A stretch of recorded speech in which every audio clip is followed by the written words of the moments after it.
नमस्कार। Xi Jinping तीसरी बार China के राष्ट्रपति चुने गए और कम्युनिस्ट पार्टी ऑफ चाइना के वो जनरल सेक्रेटरी भी चुने गए। लेकिन इसके साथ ही उनके जो तेवर हैं ताइवान को लेकर वो भी काफ़ी तेज और आक्रामक हो गए।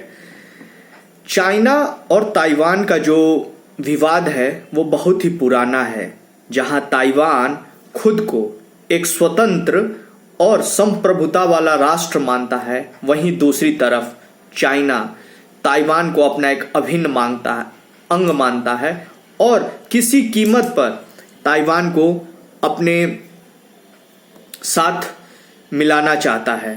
लेकिन ताइवान इसके लिए राजी नहीं है। अब बदलते परिवेश में चाइना की ये जो आक्रामक नीति है वो कितनी कारगर साबित होती है, इसका तो जो रिजल्ट है या परिणाम है वो तो आने वाला समय बताएगा। लेकिन अभी हाल फिलहाल में पूरी वैश्विक परिवेश में एक मंदी का दौर है।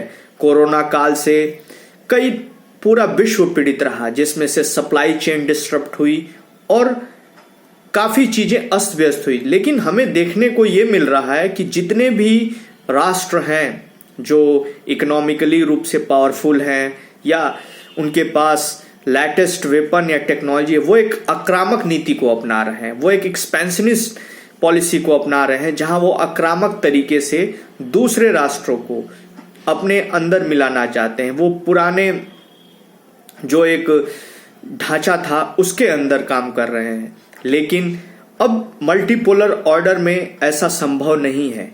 आपको दूसरे राष्ट्रों की संप्रभुता का ध्यान रखना पड़ेगा, उनकी टेरिटोरियल इंटीग्रिटी का ध्यान रखना पड़ेगा। अब जहां पैंडेमिक की वजह से और चाइना की एक्सपेंशनिस्ट पॉलिसी की वजह से कई राष्ट्र चाइना का विरोध करते हैं, वहीं ताइवान तो खुले रूप से इसका विरोध करता है और चाइना अपनी वैश्विक पहुंच या राजनीतिक पहुंच या आर्थिक पहुंच का फायदा ताइवान को पूरे विश्व में रिकॉग्नाइज न होने के लिए करता है कि लोग ताइवान से अपने जो फिनेंशियल कनेक्शंस हैं, डिप्लोमेटिक कनेक्शन है, उसको कट ऑफ कर दें। लेकिन ताइवान तकनीकी रूप से बहुत ही सुदृढ़ है और आर्थिक रूप से बहुत समृद्ध है, इसलिए चाइना को ये काफ़ी मशक्कत करनी पड़ेगी।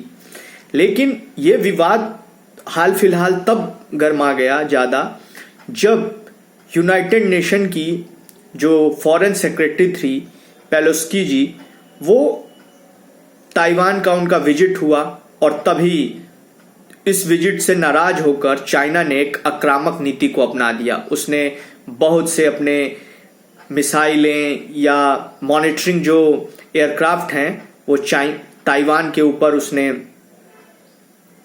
एक हमलावर नीति दिखाने के लिए उसने प्रयोग किया।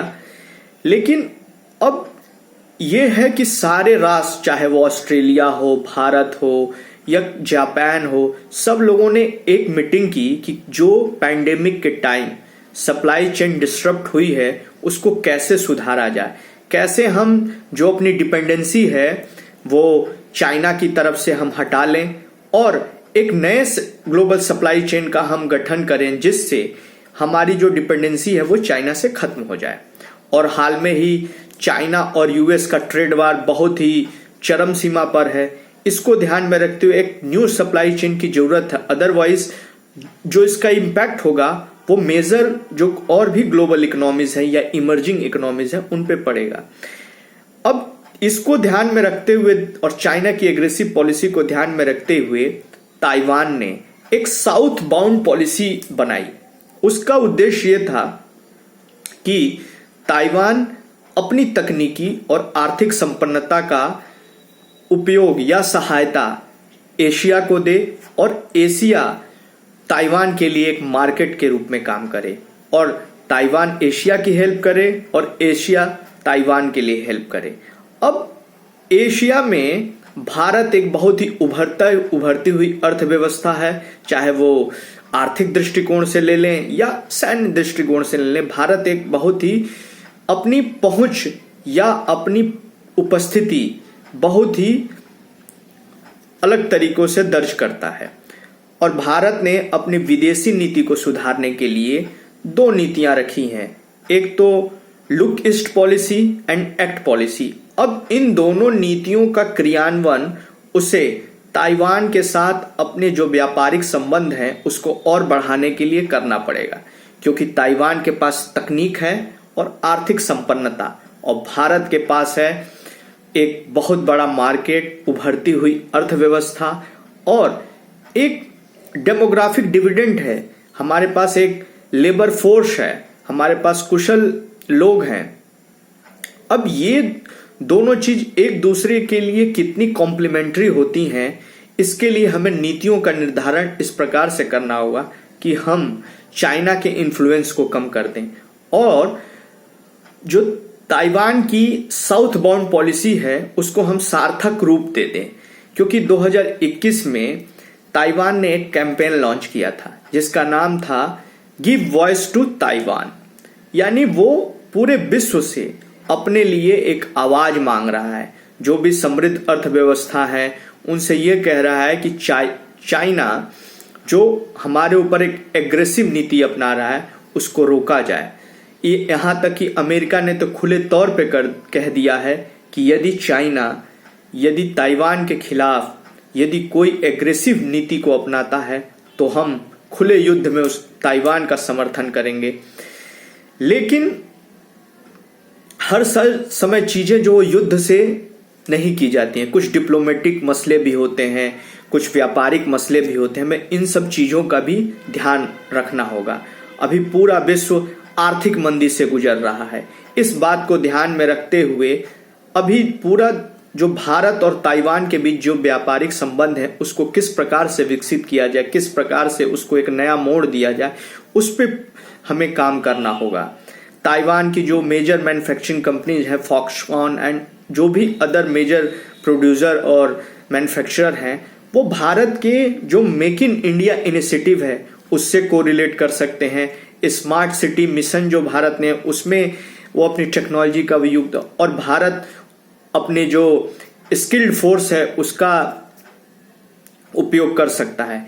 क्योंकि ताइवान जो है हार्डवेयर की जो चीजें उसमें स्पेशलाइज है और भारत सॉफ्टवेयर यानी सर्विस सेक्टर में स्टेबलाइज। और जब हार्डवेयर और सॉफ्टवेयर एक दूसरे से मिल जाएंगे और सही नीतियों के साथ काम करेंगे तो जाहिर बात है जो ताइवान की साउथ बाउंड पॉलिसी है और भारत की मेक इंडिया या डिजिटल इंडिया, ये सब एक नया मार्ग प्रशस्त करेंगी, एक नया ग्लोबल विजन समक्ष रखेंगी पूरे विश्व के सामने। और ताइवान के लिए भी एक सुनहरा मौका है जो उसने कैंपेन लॉन्च किया था कि गिव वॉइस टू ताइवान, और भारत इसमें एक बहुत बड़ी भूमिका निभा सकता है क्योंकि वैश्विक परिवेश में जो भारत की पहुंच है वो काफी अहम रखती है। तो इसलिए हमें जो ताइवान की साउथ बाउंड पॉलिसी है उसको एक बहुत ही इम्पोर्टेंट तरीके से उसको एक दिशा देनी होगी और उसी के साथ अपनी जो मेक इन इंडिया है उसको रिस्ट्रक्चर करना पड़ेगा।